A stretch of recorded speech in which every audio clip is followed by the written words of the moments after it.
रूस यूक्रेन की जंग के 64 दिन बीत चुके हैं, लेकिन ना दुनिया का प्रेशर काम आया, ना यूएन ताकत दिखा सका। हालत यह है कि यूक्रेन की जंग तो जैसे दुनिया को अपनी चपेट में लेने पर तुली है। परमाणु धमकियों की रफ्तार क्या वास्तव में एटमी अटैक का सॉलिड सायरन बजा रही है। रूस ने कहा है कि अगर पश्चिमी देश यूक्रेन को खतरनाक हथियारों की आपूर्ति करते रहे तो रूस भी नेटो देशों के ठिकानों पर हमले करेगा।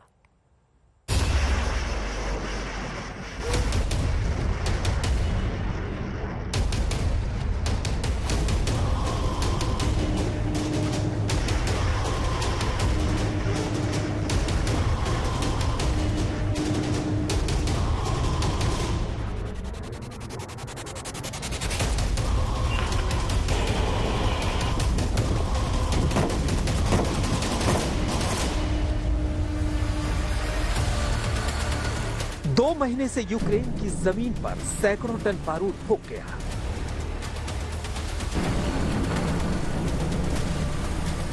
यूक्रेन की जमीन में दर्जनों धमाके झेले।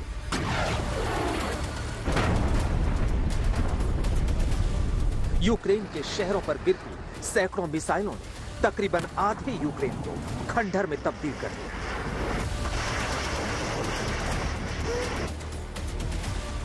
युद्ध भूमि के आर पार दुश्मन के ठिकानों पर दोनों ओर से हजारों रॉकेट दागे गए।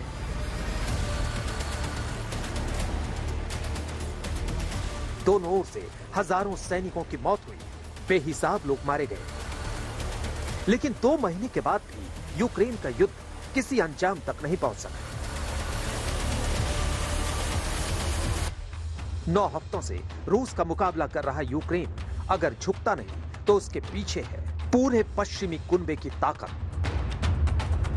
फरवरी के महीने से डिफेंसिव वॉर कर रहा यूक्रेन अब रूस के ठिकानों पर हमले करने लगा है। एक तरफ रूस की सेना कीव पर कब्जे का सपना छोड़ सिर्फ डोनबास इलाके पर पूर्ण नियंत्रण की कोशिश कर रही है। दूसरी ओर यूक्रेन की फौज अब सरहद लांघकर रूसी ठिकानों पर हमले करने लगी है।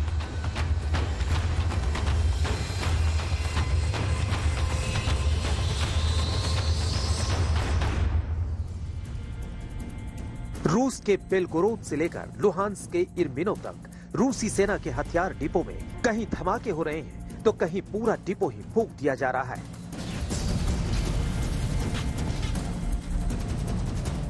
यूक्रेन के इन हमलों को जब पश्चिमी देशों ने समर्थन देना शुरू किया तो रूस ने सीधी चेतावनी दे डाली। यूक्रेन की पीठ पर पश्चिमी देशों के हाथ और सैन्य मोर्चे पर साथ से रूस परेशान तो था, लेकिन अब तक रूस ने यूक्रेन को ऐसी वार्निंग नहीं दी थी, क्योंकि रूस के विदेश मंत्रालय की प्रवक्ता मारिया ज़राखोवा ने साफ कहा है, हम क्या ठीक समझते हैं कि यूक्रेन को दी जा रही सैन्य आपूर्ति की मदद रोकने के लिए रूस उन नाटो देशों से सैन्य ठिकानों पर हमला कर सकता है जो यूक्रेन को हथियारों की आपूर्ति करते हैं। आखिरकार इसी सैन्य मदद के कारण यूक्रेन के इलाके में मौत और रक्तपात हो रहा है। मारिया ज़राखोवा के बयानों का मतलब ये है कि अगर अमेरिका, ब्रिटेन और नेटो के यूरोपीय देश यूक्रेन को सैन्य मदद करते रहे तो यूक्रेन का युद्ध विश्व युद्ध में तब्दील हो सकता है। इससे पहले क्रेमलिन के प्रवक्ता भी कह चुके हैं कि कीव में जिन अड्डों पर बैठकर हमले का फैसला हो रहा है उनके ऊपर लंबी दूरी के सटीक हथियारों से हमले के लिए रूस की सेना 24 घंटे तैयार है। रूस के दक्षिणी पश्चिमी इलाके ब्रयांस्क से लेकर लुहांस्क तक रूसी सेना के कब्जे वाले ठिकाने राख में तब्दील होते जा रहे हैं। उधर अमेरिका और ब्रिटेन कहते हैं कि यूक्रेन ठीक कर रहा है। अमेरिकी रक्षा मंत्री लॉयड ऑस्टिन ने कहा है कि अमेरिका यही चाहता था कि रूस इतना कमजोर हो जाए कि फिर हमला ना कर सके।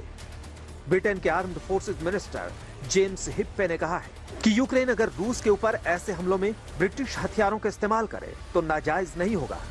इतना ही नहीं, जर्मनी में यूरोपीय यूनियन और नेटो के सदस्य देशों के करीब 40 रक्षा मंत्री मंथन करने बैठे तो ये फैसला किया कि यूक्रेन को अब रूस पर हमला करने के लिए और ज्यादा घातक हथियार भेजे जाएंगे।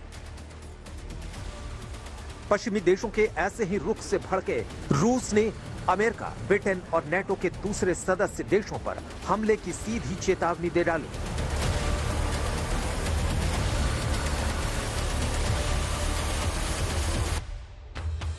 यूक्रेन पर हमले के शुरुआती हफ्ते से रूस ने पश्चिमी देशों को चेतावनी देनी शुरू कर दी थी कि इस युद्ध में कोई शामिल हुआ तो रूस उस पर हमला करेगा। रूस के इस रुख के बावजूद अमेरिका से लेकर ब्रिटेन तक और नेटो से लेकर यूरोपीय यूनियन तक ने यूक्रेन की मदद जारी रखी और उसी मदद के जरिए जब जेलेंस्की की फौज ने पुतिन की सेना का डटकर मुकाबला किया तो रूस ने न्यूक्लियर वॉर के खतरे का अंदेशा जताना शुरू किया। लेकिन अमेरिका ने रूस के परमाणु युद्ध वाले तीसरे विश्व युद्ध की धमकी को बेकार की हेकड़ी बताया। अमेरिकी रक्षा मंत्री लॉयड ऑस्टिन ने कहा, इस तरह तलवारें बांधना और धमकी देना खतरनाक है, इससे कोई फायदा नहीं होने वाला।